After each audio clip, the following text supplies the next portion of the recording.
아침에 나로 주의 인자한 말씀을 듣게 하소서. 내가 성도 여러분 안녕하세요. 수요일입니다. 연일 이어지는 비 소식이 있습니다. 여러분들의 가정 속에 또 여러분들의 건강 하나님의 은혜 가운데 온전하게 세워지는 귀한 날이 되기를 소망합니다. 제가 말씀 한 곳 봅니다. 로마서 9장 1절부터 3절까지의 말씀 제가 봉독합니다. 내가 그리스도 안에서 참말을 하고 거짓말을 아니하노라. 나에게 큰 근심이 있는 것과 마음에 그치지 않는 고통이 있는 것을 내 양심이 성령 안에서 나와 더불어 증언하노니, 나의 형제 곧 권력의 친척을 위하여 내 자신이 저주를 받아 그리스도에게서 끊어질지라도 원하는 바로라. 아멘. 2차 세계대전이 일어났을 때 미국이 참전을 하게 됩니다. 미국이 2차 세계대전에 참전한 다음에 그 젊은이들이 전쟁터에서 죽은 숫자가 한 30만 명 정도라고 하죠. 참 많은 젊은이들이 전쟁터에서 죽어갔습니다. 그런데 미국 본토에서는 자녀들을 전쟁터에 보내놓고 근심과 염려 속에서 쌓여 시간을 보내던 그의 부모들이 시름시름 앓다가 심장병으로 세상을 떠난 사람들이 100만 명이 넘는다고 합니다. 그러니까 전쟁터에서 나가 죽은 젊은이들보다 자녀들을 전쟁터에 보내놓고 그 근심과 염려 속에 쌓여 있다 심장병으로 세상을 떠난 사람들이, 그 부모들이 3배나 넘습니다. 그만큼 이 근심과 염려라는 것은 사람을 무기력하게 만들고 또 지치게 만들고 또 절망에 빠지게 합니다. 그래서 괴테는 이 세상에서 가장 벗어나기 힘든 것이 근심이라는 마귀다라고 그의 작품에서 말하기도 하죠. 성경에서 근심, 염려라는 그런 단어로 그렇게 번역을 한 헬라어 단어, 메리문나라는 단어의 의미는 마음이 갈라진다, 여러 조각이 나게 한다 라는 그런 뜻이에요. 그렇게 본다면 이 염려, 근심이라는 단어는 사탄이 가지고 있는 속성과 같죠. 말씀드렸던 것처럼 사탄이라는 단어의 의미는 쪼갠다, 나뉜다, 분열한다, 이간질한다 라는 뜻이에요. 자꾸 들어가서 헤집어 놓는 거예요. 그래서 예수님께서 너희는 마음에 근심하지 말라, 하나님을 믿으니 또 나를 믿으라 라고 근심하지 말라고 말씀하셨고, 바울도 베드로도 너의 모든 근심을, 염려를 주께 맡기라 라고 그렇게 우리에게 권면을 합니다. 근데 여러분, 성경을 보면 이 근심과 관련돼서 이야기되어지는 말씀 가운데 고린도후서 7장 10절에 보면 이 근심의 긍정적인 그런 표현이 나오는 게 있어요.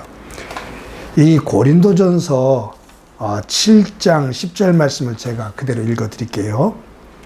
하나님의 뜻대로 하는 근심은 후회할 것이 없는 구원에 이르게 하는 회개를 이루는 것이요, 세상 근심은 사망을 이루는 것이니라.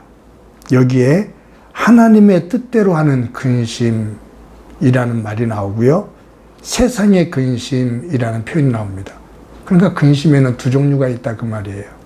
하나님의 뜻대로 하는 근심은 회개를 통해서 구원에 이르게 하지만, 세상의 근심은 사망에 이르게 한다.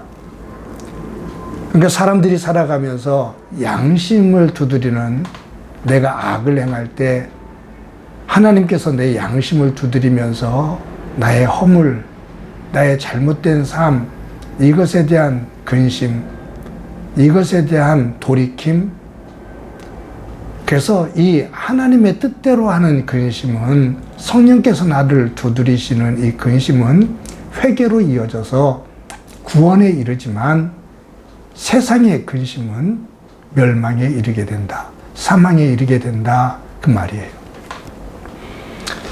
우리는 어떤 근심에 익숙해 있는가, 열려져 있는가, 우리를 한번 점검해 볼 필요가 있죠. 오늘 본문에 로마서 9장 1절부터 3절, 특히 1, 2절에 보면 사도 바울이 이런 고백을 해요. 내가 그리스도 안에서 참말을 하고 거짓말을 아니하노라. 나에게 큰 근심이 있다. 나에게 그냥 근심이 아니라 큰 근심이 있다. 내가 거짓말을 하는 것이 아니라 참말을 하는 거다. 정말로 진심으로 하는 말이다. 나에게 큰 근심이 있다. 이 사도 바울이 다른 사람들에게 너의 근심을 주께 맡기라. 기뻐해라. 항상 기뻐해라. 범사에 감사해라. 이 얘기는 근심하지 말고 그 근심을 주께 맡기고 기뻐하며 감사하며 살자, 그 얘기거든요. 그런 사도 바울이 내가 솔직히 말한다, 나 거짓 없이 말한다, 내 마음에 큰 근심이 있다. 그냥 작은 근심이 아니라 큰 근심이 있다 라고 말합니다. 근데 그 내용을 보면 어떤 근심이냐면 자기의 동족인 이스라엘 동족들, 자신의 동족들의 구원의 문제입니다. 어떻게 하면 하나님의 뜻에서 벗어나 있는 내 동족들이 하나님 안에서 구원을 받을 수 있을까? 하나님께서 이 민족을 들어 구원의 도구로 쓰셨었는데, 아브라함을 통해서 하나님께서 놀라운 역사를 하셨는데, 그 길에서 벗어나 있는 이 이스라엘의 동족들, 이들을 어떻게 하면 구원을 얻게 할 수 있을까? 내 동족이 구원을 받을 수만 있다면 나는 그리스도에게서 떨어져 나간다 할지라도, 즉 내가 구원을 받지 못하는 한이 있더라도, 내가 구원을 받지 못해도 내 동족이 구원을 받을 수 있다면 나는 그리하겠다 라고 표현하는 거죠. 그만큼 이 바울은 자신의 동족 이스라엘 백성들의 구원 문제를 가지고 하나님 앞에 엎드려 기도합니다. 그것이 나의 큰 근심이다 라고 말합니다. 어떤 면에서 보면 바울과 저와 여러분들이 가지고 있는 이 근심의 내용의 차이죠. 대체적으로 사람들은 어떻게 하면 내가 조금 더 잘 먹고 잘 살 수 있을까? 어떻게 하면 내가 조금 더 누리며 편안하게 살 수 있을까?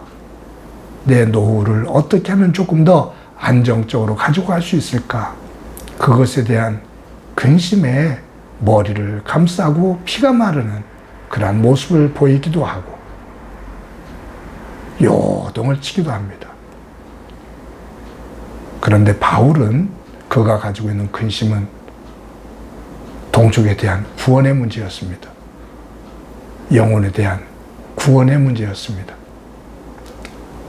사랑하는 성도 여러분, 저와 여러분이 하나님 안에서 살아갈 때 우리가 무엇을 근심하느냐, 무엇을 생각하며 사느냐는 우리의 믿음의 내용이고, 그것이 내가 살아가는 의미고, 그것이 내가 걸어가는 믿음 안에서의 길입니다. 바라기는 저와 여러분이 세상에 근심을 하다가 사그라져가는 그러한 인생이 아니라 예수 그리스도 안에서 구원의 문제를 가지고, 복음의 문제를 가지고, 한 영혼을 구원시키는 문제를 가지고 근심하며 우리의 삶의 자리를 하나님 기뻐하시는 영역으로 세워나가는 은혜가 가득하기를, 오늘도 그와 같은 삶을 살아가는 소중한 날 되기를 주님의 이름으로 간절히 축원합니다. 한번 기도합니다. 하나님 감사합니다. 오늘도 로마서 9장 1절부터 3절을 통해 바울이 하고 있는 근심과 우리가 품고 있는 근심의 내용들을 다시 한번 점검해 볼 수 있게 해주신 것 감사합니다. 하나님, 빌고 원합니다. 우리의 삶을 피폐하게 만드는 죽음의 자리로 이끄는 세상의 근심이 아닌 하나님 안에서 복음과 믿음의 삶과 전도와 구원 문제를 가지고 근심을 하며 하나님 나라를 이루는 자리에서는 저희들의 모습이 되도록 은총 베풀어 주옵소서. 오늘도 그와 같은 길 걷게 하옵소서. 예수님의 이름으로 기도드립니다. 아멘.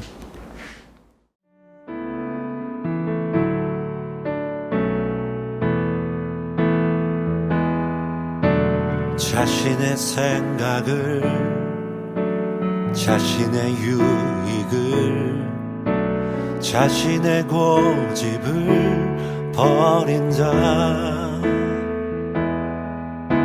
주님 말씀에 온전한 순종과 믿음을 보일 자 누구인가.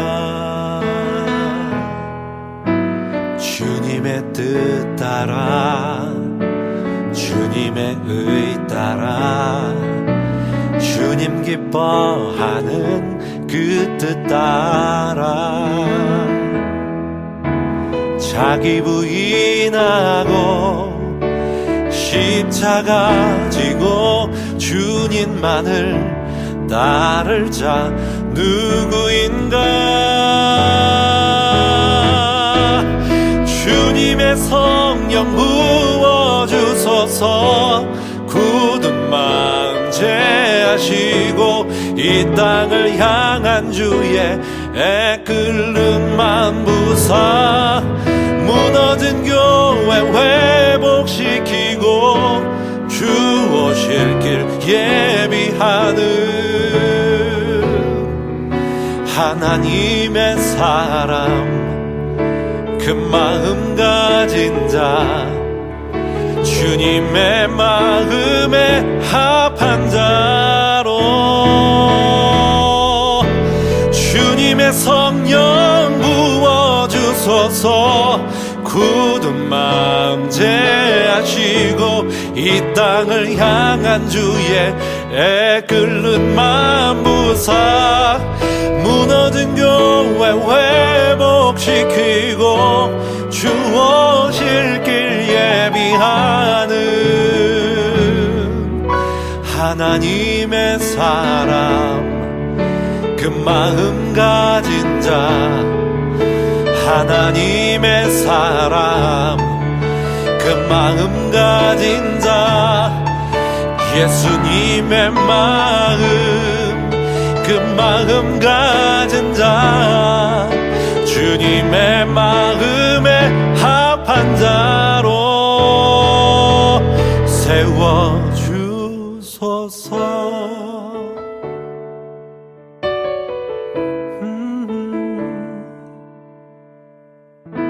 주님의 손으로 날 빚어주소서.